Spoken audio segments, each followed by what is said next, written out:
Somebody told me that if you get this award, it's the kiss-off. But there's nobody is going to kiss us off. So just thank you very much indeed. Thank you. I'm overwhelmed. I'd like to thank Bernie Finkelstein, Bernie Fiedler at True North Records for having the guts to sign us, and CBS for doing such a good job, and Kevin Staples, my lovely wife and partner, for putting up with me for all these years. Thank you.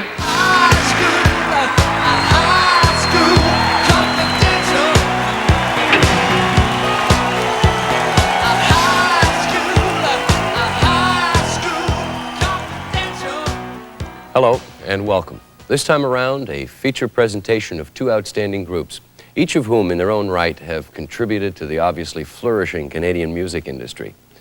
The Payolas are currently a sensation, and they're on their way toward becoming the kind of institution that only hard work and staying power can build. Rough Trade's more extensive history gives them a stable footing on the same path, but the challenge for the two groups remains about the same. As you've seen, they're both Juno Award-winning stars here at home, and we have them in concert for you this evening. We've also got their most recent videos, which are helping them gain further recognition in the international market. We all feel a lot of pride when we see Canadian artists making hits, whatever their medium. In rock or pop, the awakening of Canada's cultural consciousness began in the early 60s. And from the beginning, Bernie Finkelstein was involved. He's now the president of True North Records, one of Canada's first and most successful independent record labels. Formed True North in 1969, but I started off in, say, 64, early 65. The Canadian music business, to me, at that time, was Yorkville. I'm not saying that there wasn't more to it, but that's what I knew. I mean, I lived in Toronto, and I moved to Yorkville, and to me, the parameters were Avenue Road on one side and Yonge Street on the other side. So I really didn't relate it as being an industry of any kind whatsoever. I related it to sort of sense of energy on the street that was there, and I fell into what I fell into working in some of the clubs, and bringing it right along to about 1970 when the first Bruce Cockburn album came out, and it became apparent that we might have an audience that went coast to coast in Canada. That's maybe more when I started perceiving that there was an industry or a lack of industry. What were some of the great obstacles and challenges at that time? First of all, I had to convince somebody that True North could be a viable record company. I had to find a distributor who would believe that this guy could make records that people were going to buy, and that he was somebody that trust to give him a check, you know, for the production costs. I made a deal with CBS in 1970. We're still with CBS after 14 years, and the first album I put out is still on the street and still selling. Not everything has been successful, but it's a good case right there. Also, when we started touring, virtually there were no promoters that I was aware of that were willing to work with me. Now, some of it was ignorance, perhaps. In other words, I think there was a lot of people working and trying to do the same things, but there wasn't a network. There was no industry. There was no place you could sort of say, who's a good promoter in Calgary? Who's a good promoter in Vancouver? Never mind the international market. I mean, that was the first step for me. So, but I never saw them as real obstacles. I just sort of, it was just a learning, evolving experience, and I don't think it was all that problematic. I think, you know, the larger the industry became, the more the problems became. I think there's probably more problems today. Rough Trade has had a reasonable amount of success in Canada. How do you now go about breaking them into foreign markets? You know, dealing with Rough Trade, and maybe perhaps with all the acts that I sign, there's a tendency, perhaps correctly, certainly I hear it all the time from the people I have to convince to get behind our records, that, you know, they're just not commercial.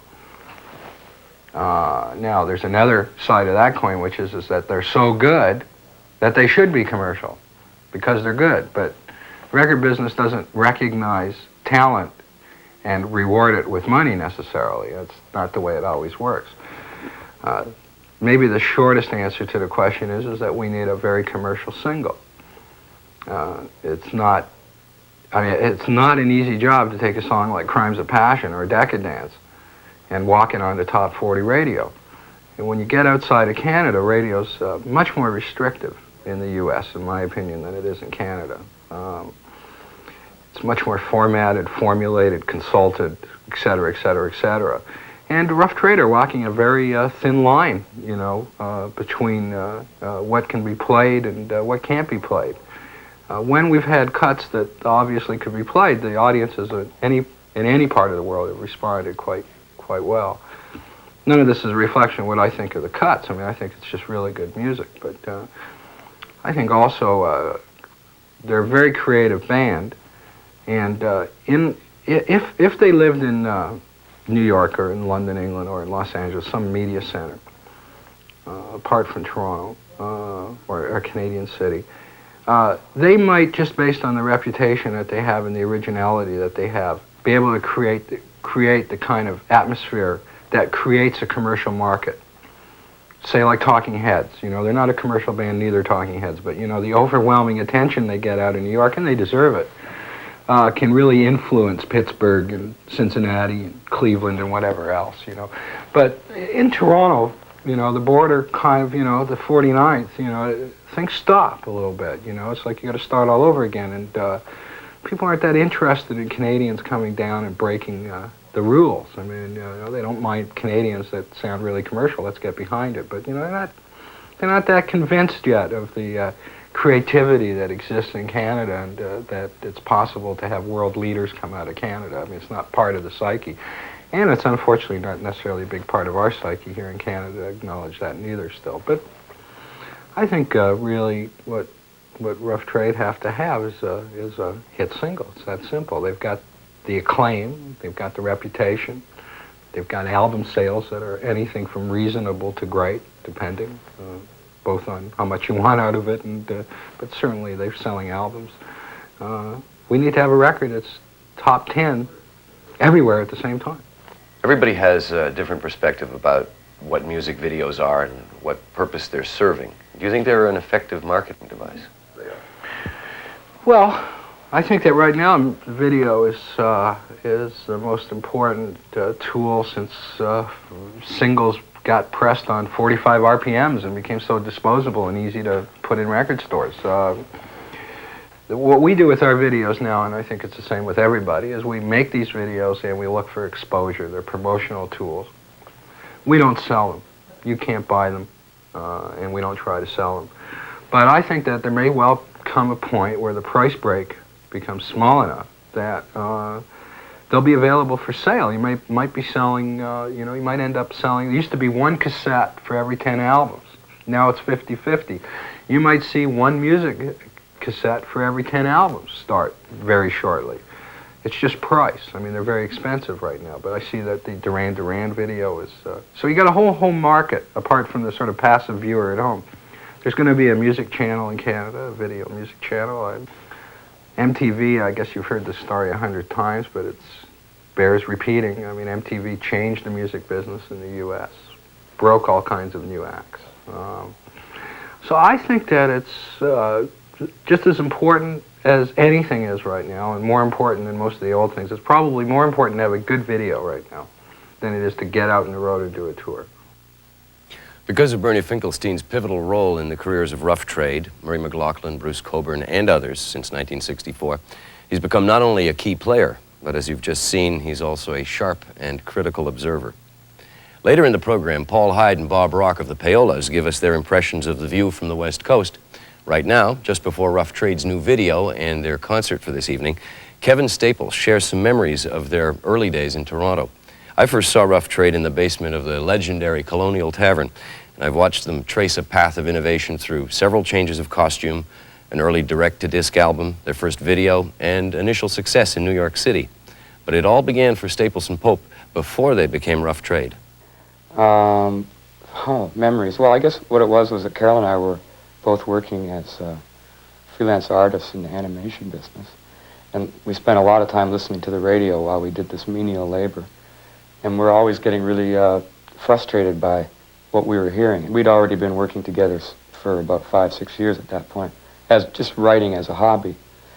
And I kind of just sort of forced us into, you know, forming a band, because we kept saying, well, what are these people doing? It's so sort of kind of dull and apathetical, and nobody's really doing anything exciting, or at least that's what we felt at the time.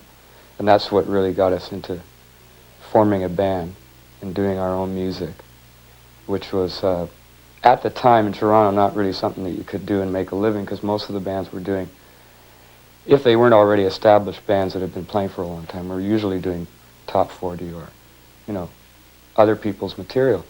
So when we first started, everybody said, no, you'll never get any work, you can't do your own songs. You've got to do a few cover songs just to make a living, you know what I mean? So we said, forget it, and kept doing what we wanted to do, and started basically by playing in one club or two clubs all the time, and building up an audience. And now the rest is history. It really only took about a year to get sort of acceptance. How do you think people perceived you then? I'm not sure. I mean, it was all different kinds of people that used to come and see us. I think it was, we were refreshing on the level that we were doing sort of fairly silly songs. I think some people thought we were just absolutely the worst because of the way we sounded. And in a way, I guess it was like we were like a punk band or something, Not particularly violent, but just kind of amateur playing ability and very enthusiastic performances. I don't know that I've ever heard anybody refer to your songs as being silly. Yeah, I mean, I think a lot of our songs at that time were more, blatantly funny, like Lipstick on Your Dipstick and Dry Hump. And there was a lot of songs that were obviously very funny. Restless Underwear came out of that period. And so there was a great deal of humor. And that humor is still there, but it's just not quite as obvious, except for something like Paisley Generation or something, which is sort of like the old Rough Trade. Your music, as well as your image, seem to have grown consistently over the last 10 years or so. Did you know then, when you first started, what you might be doing 10 years later? We just always wanted to keep going in our own direction. And as you say, I don't think the style has really changed all that much in 10 years. Just a matter of maturing as performers and as writers. But 10 years down, we wanted to be internationally known, and we're still working on it. You've just completed a great new video for the song Territorial. Tell me where the concept came from and why you used certain images. Well, actually it came from the director, Les Rose, and the visuals came from him as well, and the art director, Henry, I can't remember his last name. And what they had originally scripted was the song Weapons, and using the imagery that they had, we sort of said in midstream changed our minds to Territorial, which gave them a headache. But anyway, they sort of adapted what they had originally intended to do with Weapons to fit Territorial. And in essence, it's a Chinese puzzle, or a sort of intricate puzzle of oblique images. We talked about doing a video and not doing one where it was a literate sort of version of the song, in other words, visualization of the lyrics, but rather doing something that didn't really have anything to do with the song, or try to kind of treat it obliquely at least. So his concept was to come up with images, lots of images, and make them all fit like a puzzle. And if you watch it 3 or 4 times, you start to pick out things that you didn't see the first time. Like when she pushes, well, never mind, I won't say. But anyway, there's little sort of things that if you watch it 4 times, you start to see them again, things that you didn't see before. So it's kind of like a puzzle, and we wanted to make something that was oblique and not so related to the song.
Stunning example of the actor emerging from the pop star.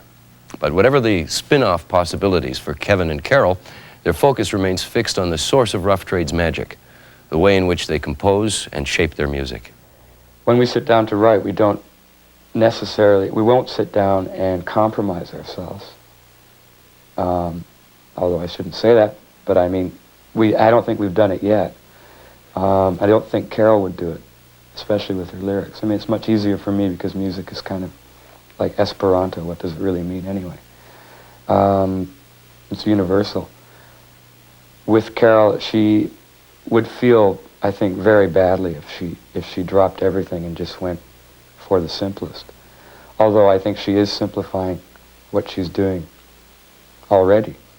But so it is in the back of the mind that you're trying to create something that will be broad appeal and also in the front of our mind to stretch the boundaries and to not give people something that's just like everything else, but try to make them think or make them react some way strongly, whether it be to laugh or to say I hate it or to say I love it or to have it have some meaning.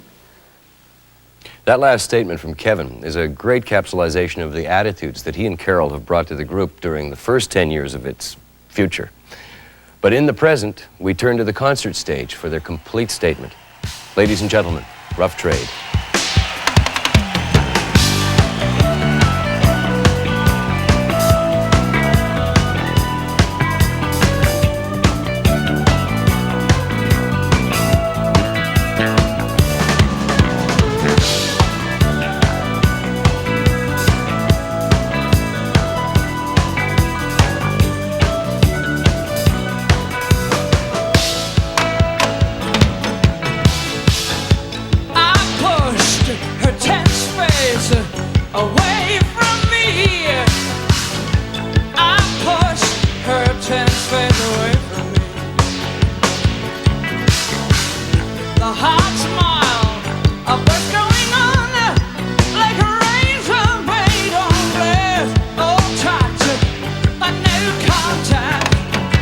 It hit me like it hit me like it's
a technology abusing me, amusing America, America, moda American, bad and beautiful, drawn to it against my will. Lifestyle American, America, America, America,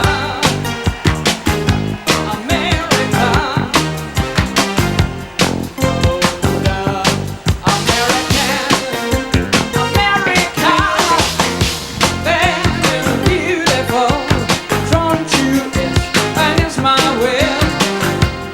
Lifestyle American, America.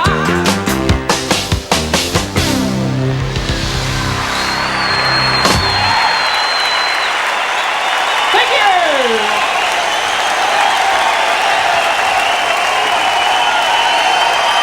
You little devils.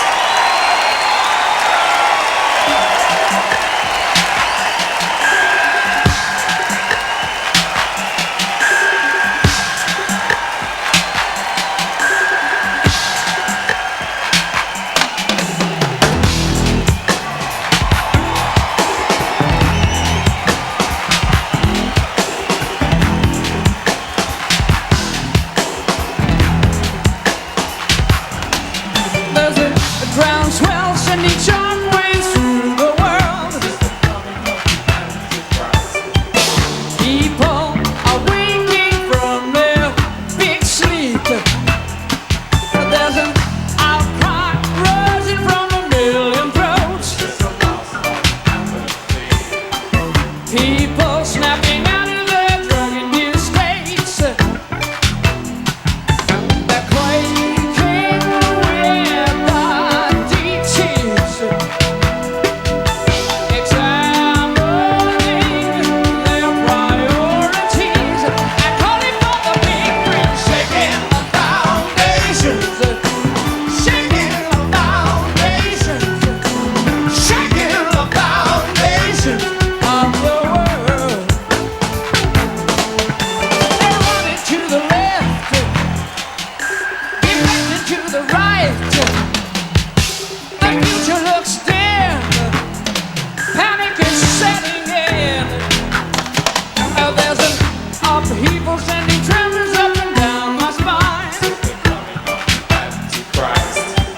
People are not lobotomized. There's a fury burning in a million hearts. Slapped in the face by the real world.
intoxicated, drunk with desire, you're flailing blindly, sweat stinging your eyes, can't fight it off, cling to me desperately.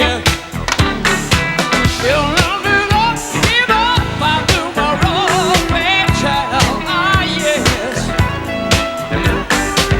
You'll never give up my numero fatal, fatal, numero fatal. Can't fight it, can't fight it, can't fight it all. Fatal, fatal, fatal,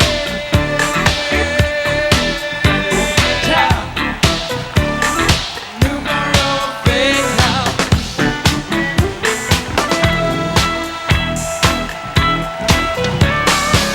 Your back's against the wall, fighting a losing battle.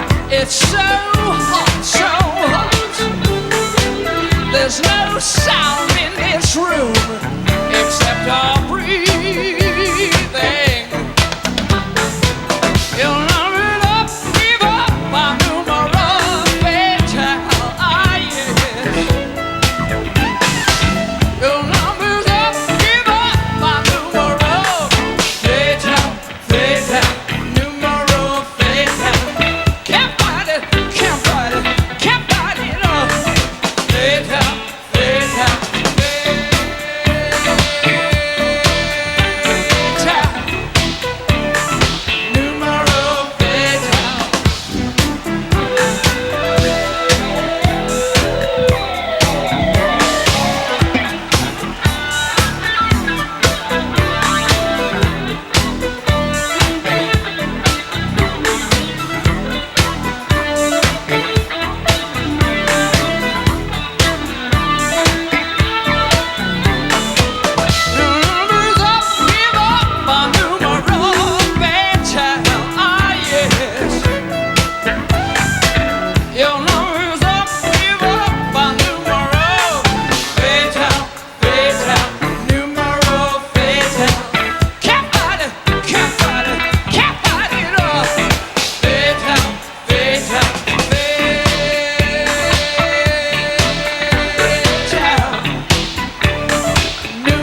There you have the music of Rough Trade. At the level of success which they and the Payolas are enjoying, it becomes apparent that the essential ingredients to staying on top of it all are about the same whether home base is the western tip of Vancouver Island or St. John's. In checking out the state of the music industry throughout the country, though, it's evident that there are degrees of difference in approach and experience from one region to another. Rough Trade took the more traditional route of the dedicated long-time musician, shaping a band with the intention of working toward that first recording.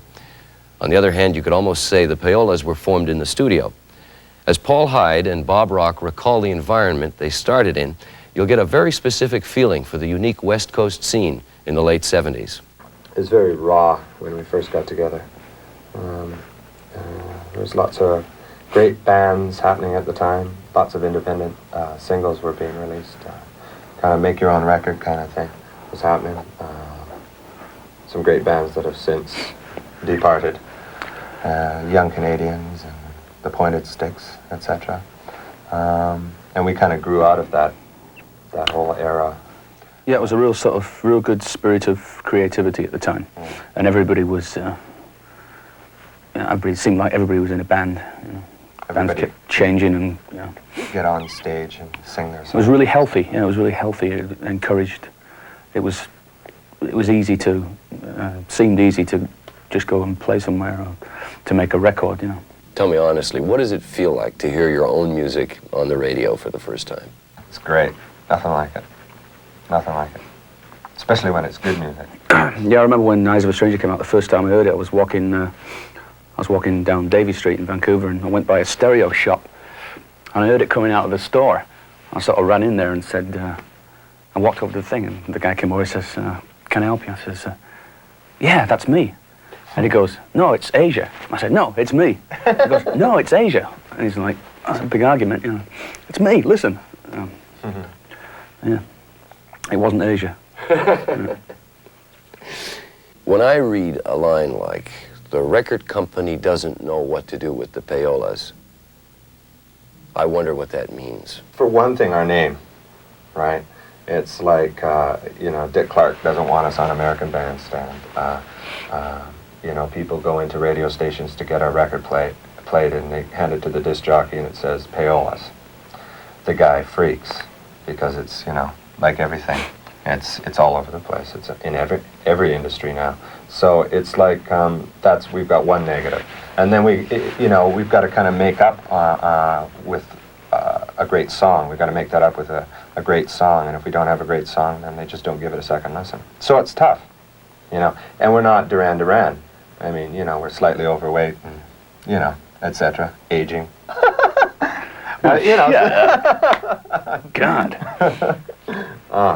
It's tough, but eventually the music will win it over, because that's what we do best, is write music. Having heard that much from Bob and Paul, you already get the feeling that they don't concern themselves a lot with anything other than the art of making music.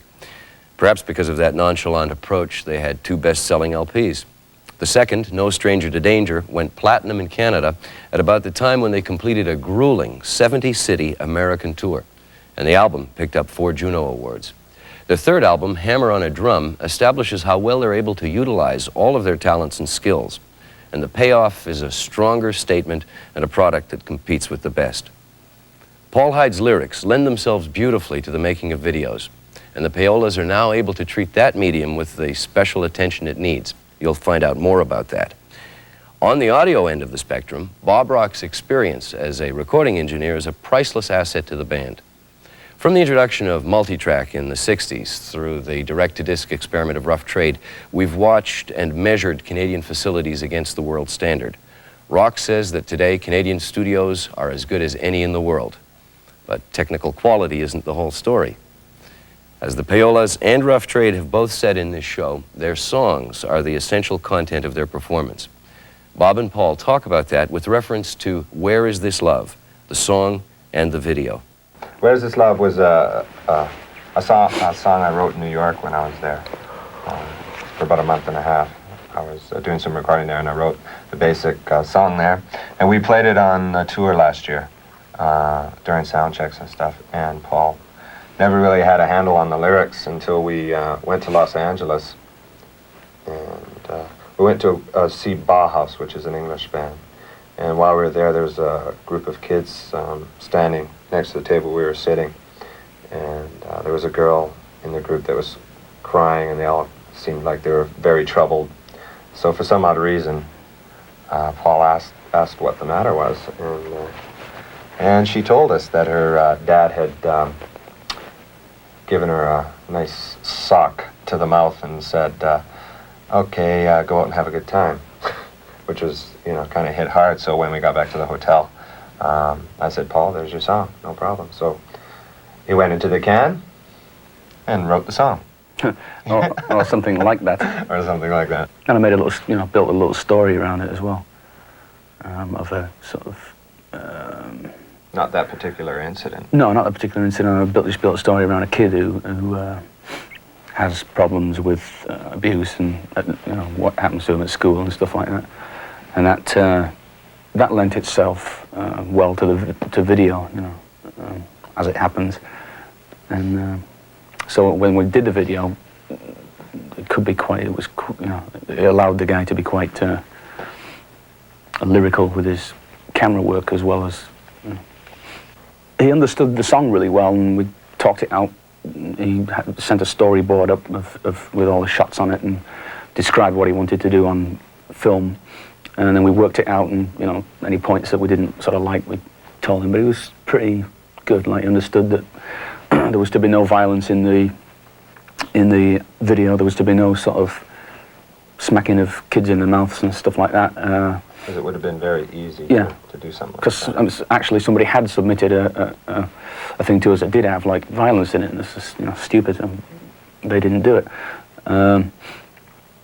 So we just went to LA and did it and filmed it in 24 hours. And we started at 7 one morning and finished at 7 the next morning.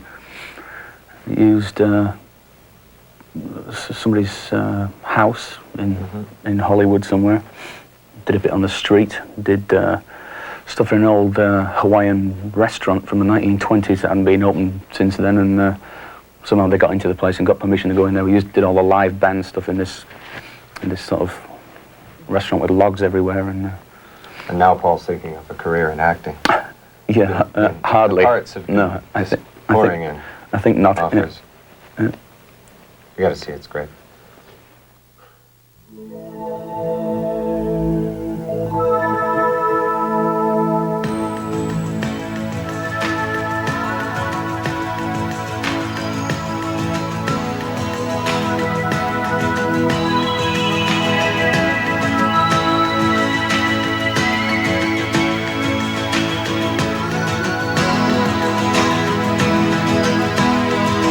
You could run like a tiger anywhere when it felt like everything was alright. It's alright. Walk tall like a Roman emperor, like a cockatoo on his own, away from the lights of home. Oh, in the room with his brothers and his sisters, didn't sleep at night, kept his ears open for a key in the front door. He's home again, he's drunk again, he's bouncing off the walls again. A fist comes down like a hammer on a drum, hammer on a drum. Where is this love that will open the doors? Where is this love to make me cry out for more? Where is this love that comes from above? Where is this love? He fight like a soldier, the kids on the street, and then you couldn't talk it out. That's alright. Walk proud like a man in space, like a king when he dreams of living in a different place. Oh, and he soared like an eagle on the hill where he went when he ran from the raging storm.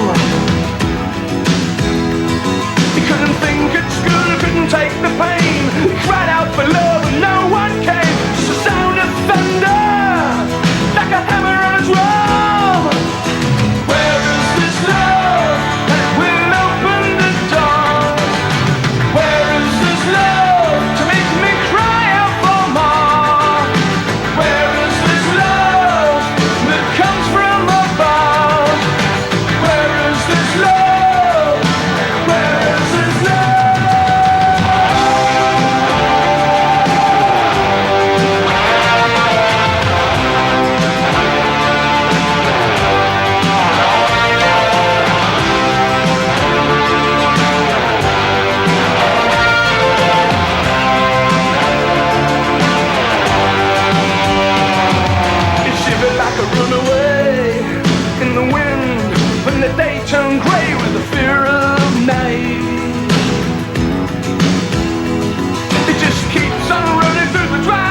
Where Is This Love?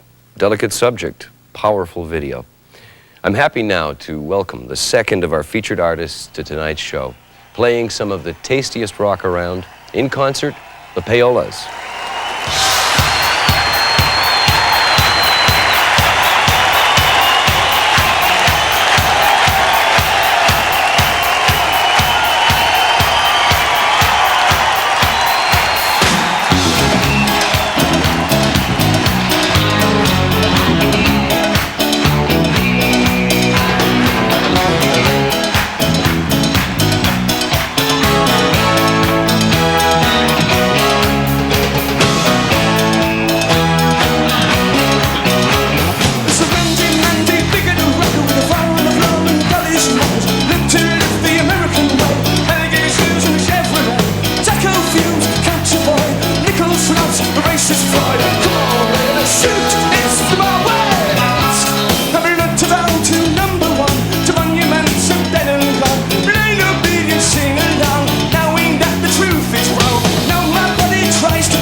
Coffee fields of rusted wire, machine gun rattle, rocket fire. To see your smiling face again,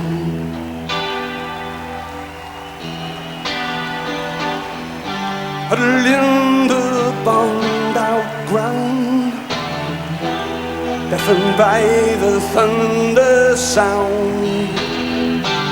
Just to see your smiling face again. Oh, be a soldier, be our friend till the morning light. Your soldier, but I'll fight for you, I'll die for you tonight.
fire. She gonna rattle, rocket, Viola, just to see your smiling face again. Huddled in the bombed out ground, deafened by the thunder sound, just to see your smiling face again. I'll be your soldier, be your friend till the morning light. Your soldier, when I fight for you, I'll die for you. Your soldier, when I keep you safe till the morning light. Your soldier, when I fight for you, I'll die for you. Your soldier, and I'll be your friend till the morning light. Your soldier, then I'll fight for you, I'll die for you tonight.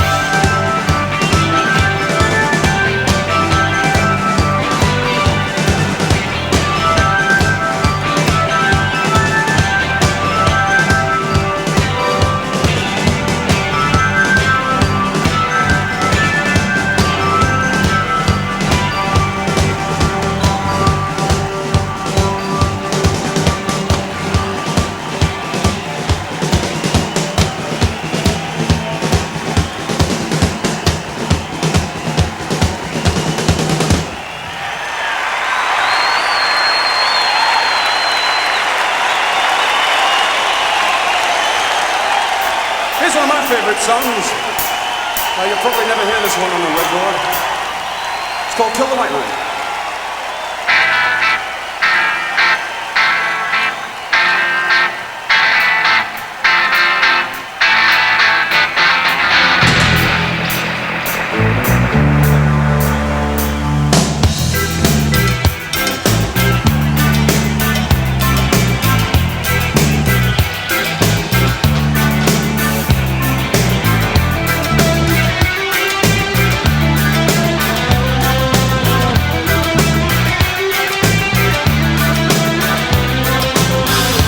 He's a controller, he's a channel switcher, and it's the right colour for sticking around. He doesn't play bingo, he's a bit more go-go. He doesn't take pills, he stays awake. He's hungry for money, he's hungry for power, he's hungry for women, he's hungry for fame. Wants to be in the driver's seat, he wants a word at his feet, and each one in a master race, he sends his pockets into space. Kill the white man, kill the white man, kill the white man, kill the white man.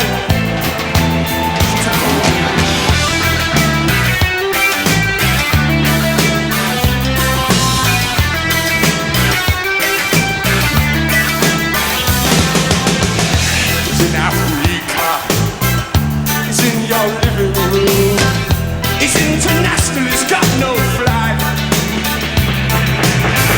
He rips up his wife, desecrates the countryside, tells us that the arms control them, fills the silence. So he's hungry for money, he's hungry for power, he's hungry for women, he's hungry for fame. He knows he'll never have to queue, cause he's one of the chosen few, and he's immune to all attacks. She turns the wheels behind our backs. Kill the white man, kill the white man, kill the white man, kill the white man.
trees on my street. There's no trees on my street.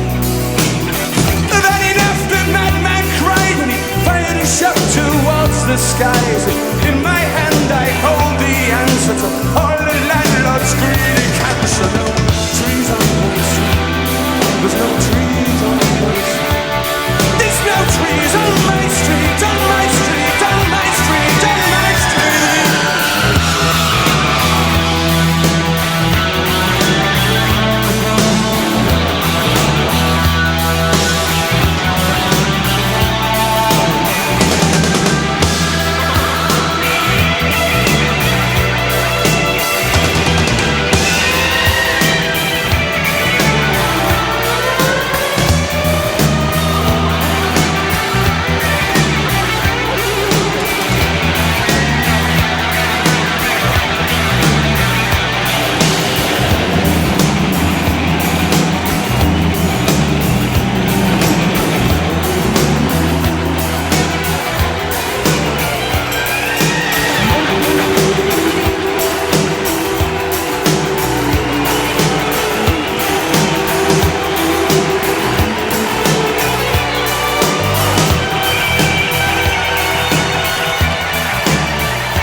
She's walking streets so cold.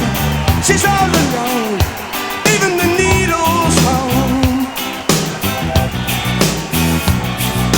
Cries through a viaduct. She's on a road.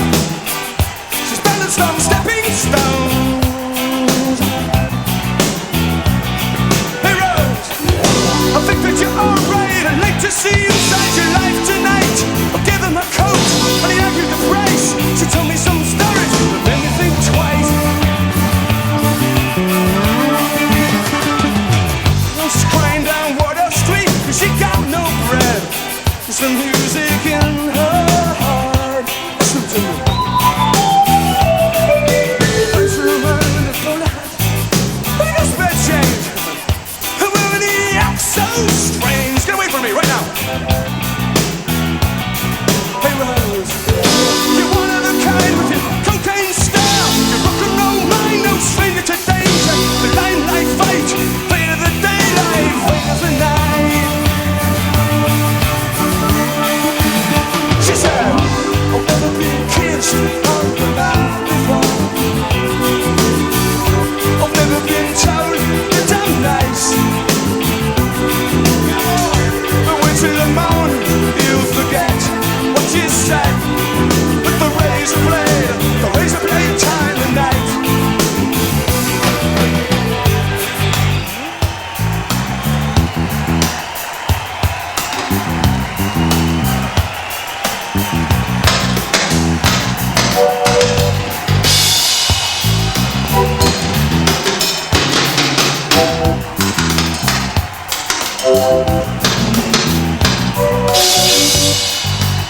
cafe's doing, she's so far away. Maybe I'll see her someday. If you should get there before I do, tell her it's alright, 'cause she's got a friend for the night.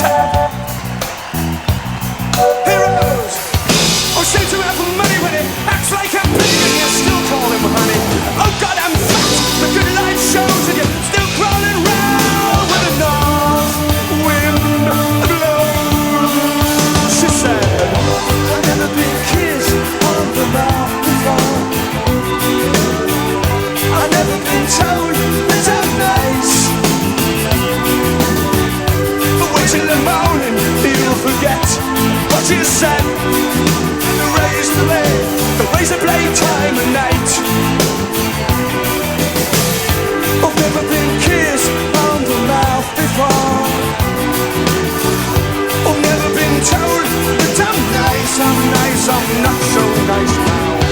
Wait till the morning, you'll forget what you said. And the razor blade time of night. And the razor blade time of night. And the razor blade time of night. Oh, here she comes. Oh, here she comes.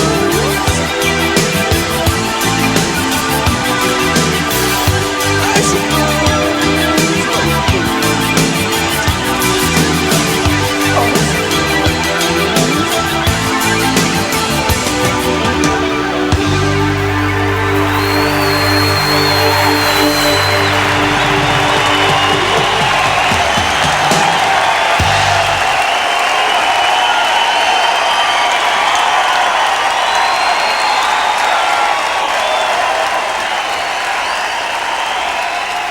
song off our last album. It's called Romance.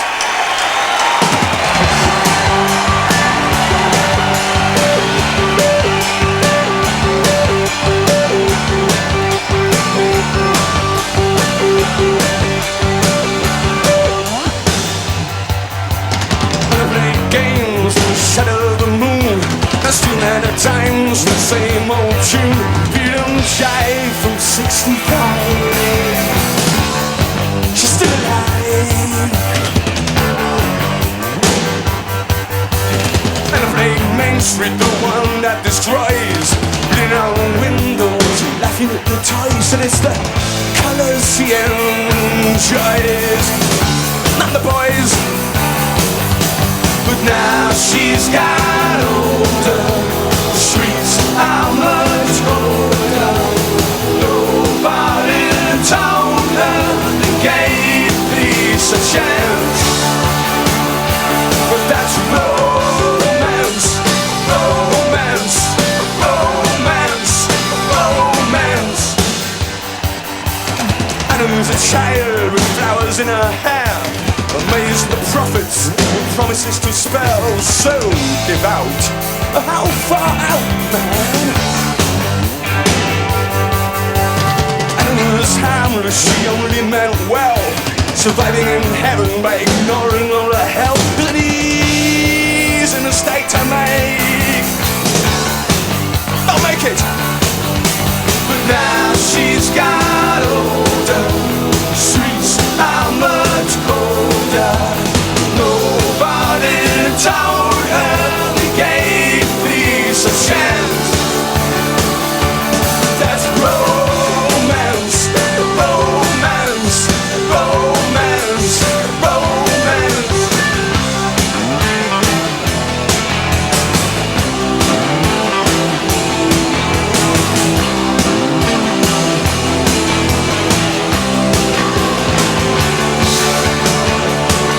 That's romance, romance, romance, romance. It's our romance, romance, romance, romance.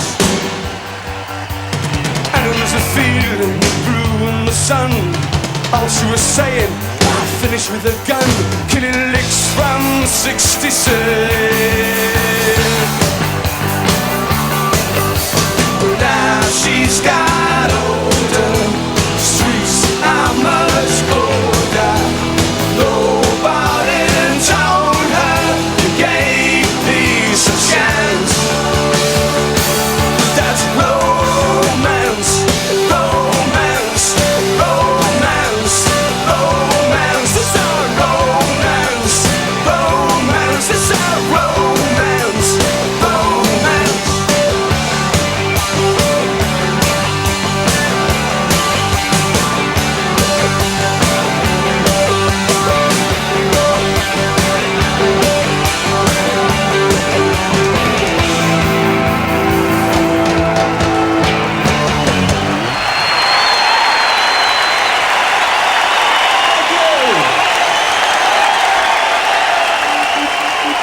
bass for you now. And then Holly Woods, the lead singer for Toronto. Are you here, Holly? Come on, Holly. We'll do something together. Holly Woods. Oh, I never said I loved you. And they all like you a lot.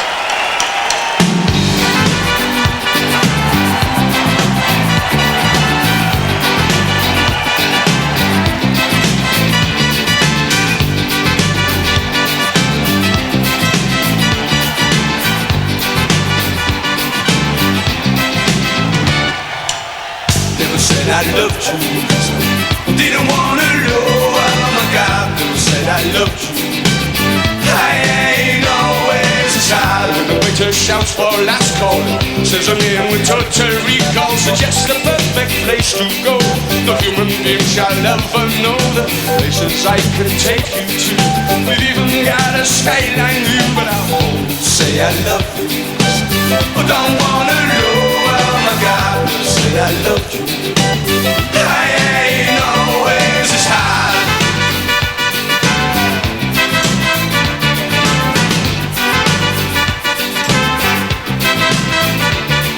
She acts surprised to hear his scream. She answers yes, just like a dream. Don't forget I need respect. Important things I must protect. Reputation and the others. Please forgive my carelessness, but I won't say I love you. I really want to like you. Say I love you. I ain't always this.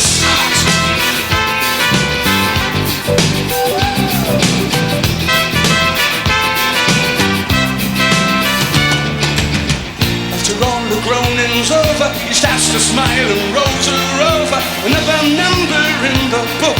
Forgot to ask her if she'd cook. Sorry if you've been misled, but I'd rather you than an empty bed. Disappearing in thin air. He starts to smile and combs her hair.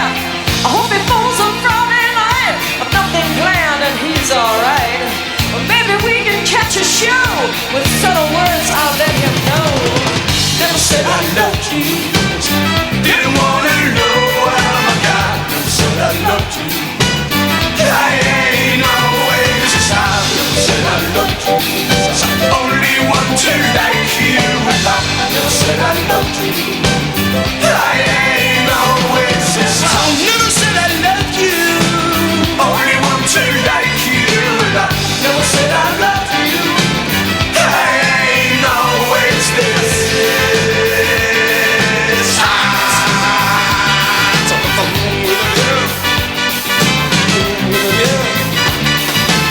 I never said I love you.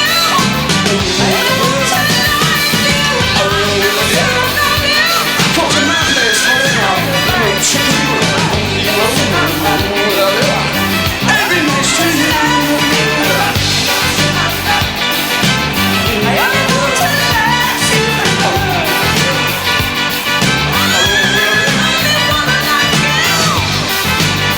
Just you. But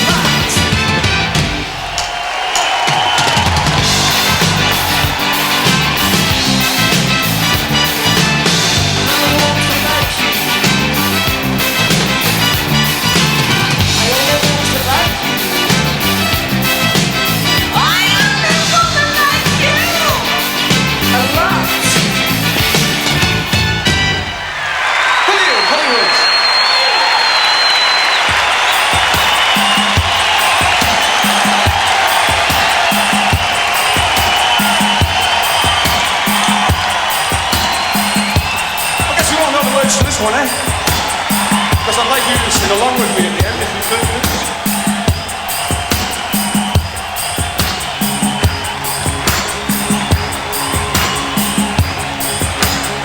So last song tonight. We won't get a chance to say thank you afterwards, so let's say thank you very much right now. That's all.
try doing is I'll say something like, in your lips I sense a danger. And in a very sensual Toronto way, you could reply, you've got the eyes of a stranger. We'll try it, eh? I'll try it.